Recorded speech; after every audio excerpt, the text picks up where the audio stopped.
essentiel de modifier les réglages du ventilateur une fois que le malade est sous ECMO véno-veineuse, puisque l'ECMO va prendre en charge la quasi-totalité des échanges gazeux.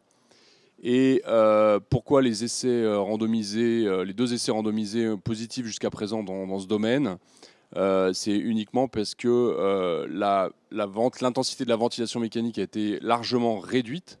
Et donc on va tendre d'une ventilation qu'on dit protectrice en 6 ml kg eau de PEP vers une ventilation dite ultra protectrice où on va réduire drastiquement l'énergie véhiculée par la ventilation mécanique, qui va passer par la baisse du VT, la baisse de la fréquence respiratoire, et en maintenant une PEP assez élevée pour éviter le dérecrutement. Donc oui, il faut baisser les réglages.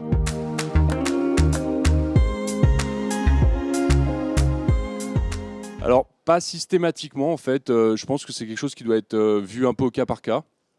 On va avoir tendance à essayer de les arrêter.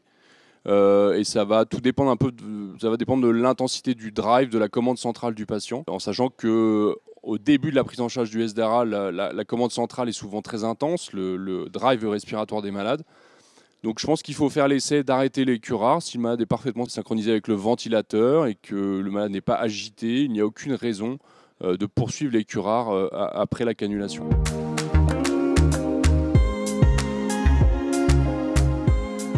Alors ça, c'est pour l'instant, on manque de data là-dessus. Il y a un essai randomisé qui est en cours. Les résultats devraient sortir au cours de l'année prochaine. Je pense qu'il est pertinent de se dire qu'on va essayer au moins une séance de DV pour chaque malade qui est sous ECMO véno-veineuse.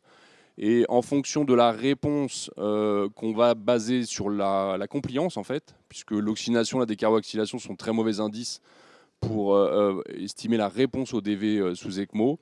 Donc s'il y a une augmentation de la compliance, si on a l'impression qu'il y a un gain de compliance après cette séance de DV, on va avoir tendance à les poursuivre, à en refaire.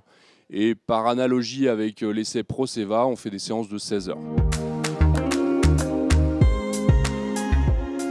Si le patient en a besoin, il faudra mettre sous ECMO. Ce qui ne veut pas dire que doit-on mettre tous les patients sous ECMO. Je pense que ça, c'est pas bon, c'est pas ce qu'il faut. Effectivement, il y a des critères de sélection. Il faudra sélectionner une population dont on sait qu'ils ont le meilleur pronostic, et ça passe sur une sélection basée sur l'âge, mais pas que l'âge uniquement. Il y a la durée de ventilation avant la mise en place de l'ECMO, il y a les comorbidités, l'immunodépression, quelle est l'origine du SDRA. Et donc c'est tout cet ensemble de critères qu'on va devoir mettre en commun et pour arriver à une décision de mise sous ECMO ou de non mise sous ECMO. Voilà. Et en fonction des critères évidemment d'Eolia qui sont appliqués, qui sont les critères basés sur le rapport P sur F ou la PCO2 très élevé avec une acidose respiratoire.